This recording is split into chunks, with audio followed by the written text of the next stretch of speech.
I'm Liz Falconer. I'm the manager of the e-learning development unit at the University of the West of England. Okay, and why are you here at IOSH today? I'm here at IOSH today to demonstrate a simulation of an accident investigation that we're starting to work on in the virtual world, Second Life. And it's in particular, it's of interest to both trainers and educators in occupational safety and health, but possibly also to industry for their own internal health and safety training as well.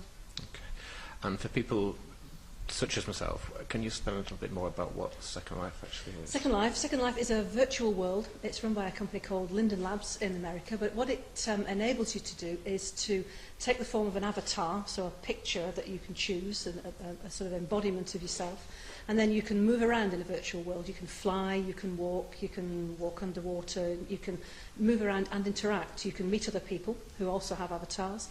You can talk using sound, or you can chat using text as well. And you can also build things and interact with the things that you build. So it gives you a whole way of interacting in a whole different sort of environment. Okay. And how are you and the university using Second Life? What we're doing at the moment is we currently have 2 islands. The way Second Life works is that you own real estate, you buy an island or a sim. We have one island, which is the one that I look after, which is in relation to e-learning. So it tries to help people to develop ideas around e-learning. And specifically what we're doing in there is using a simulation engine, something that we've been partnering with a company called Citrus Virtual, who have built the ability for us to be able to play movies with non-player characters that play out particular events and scenarios. The one that I'm interested in here is actually an accident that occurs in a warehouse. Students can witness that accident, and then other students can investigate it by coming to talk to the witnesses, seeing what happens in the aftermath of the accident. They can then take all that information away, they can construct a view of the accident, and then we can take them back into Second Life so they can rerun the accident and see what actually happened, and they can reflect on it, on their ability to investigate it. Sure. How long have you been using this?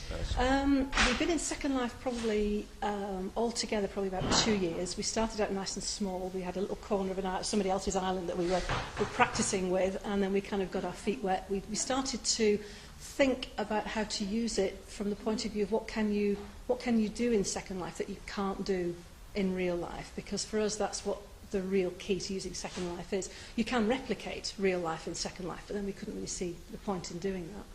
And what we started to think about a year ago was how we can develop, as I say, things that you can't do in Second Life in terms of teaching and learning, particularly for our students, ways in which we can help them to connect the theory that they learn with the practice. A lot of students in UE are go into the professions, and there's always that issue about connecting the theory of what they're learning with the practice of what they'll do in real life, and particularly in places where the sorts of things that they can't do in real life because it's dangerous or unethical or so on, we can mimic in Second Life. And we've been doing that, building that simulator for about the past 9 months, and we're just about to go live with it in September with some of our students in the university. Okay. I think it's really has got tremendous potential for industry from a workforce training point of view. One of the things we're looking at is ways in which Second Life and simulations can help people to keep up skills that they don't use very frequently. For example, the health and safety executive, if they obviously investigate fatal accidents, but thankfully fatal accidents are very rare events these days. However, when they do occur, there's a whole skill set that they need to have, which they don't get to practice very frequently. So these kinds of simulations can enable you to keep that kind of skill level up, and that's probably applicable across a wide range of industries, not just in accident investigation, but in a range of safety issues, but also in a range of operational issues as well. Sure. You can join Second Life with an avatar for free. All you really have to do is download a viewer to your computer, and then away you go. There are issues around graphics cards, as there are always issues around levels of technology. But as long as you have a fairly reasonable graphics card, generally you're away.